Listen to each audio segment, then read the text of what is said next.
এবার ইসরায়েলের তাণ্ডব চালালো ইরান। যুক্তরাষ্ট্র ইসরায়েলের যৌথ হামলার জবাবে পাল্টা ক্ষেপণাস্ত্র ছুড়েছে খামেনির দেশ। এরই মধ্যে উত্তর ইসরায়েলে শোনা গেছে ভয়াবহ বিস্ফোরণের শব্দ।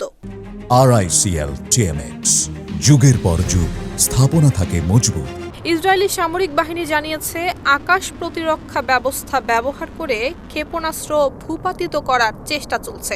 তবে হামলায় তাৎক্ষণিকভাবে কোনো ক্ষয়ক্ষতি কিংবা হতাহতের খবর পাওয়া যায়নি। ইসরায়েলের জরুরি সংবাদ সংস্থা এক প্রতিবেদনে জানিয়েছে ইরান থেকে কমপক্ষে 2টি ক্ষেপণাস্ত্র নিক্ষেপ করা হয়েছে, যার মধ্যে একটি খোলা জায়গায় আঘাত এনেছে। অন্যদিকে ইসরায়েলি প্রতিরক্ষা বাহিনী জানিয়েছে ইরান থেকে আরও একটি ব্যালিস্টিক ক্ষেপণাস্ত্র উৎক্ষেপণ শনাক্ত করা হয়েছে।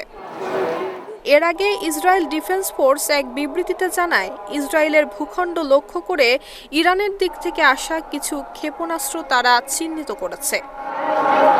নুসরাত জাহান মেহেক, ঢাকা পোস্ট।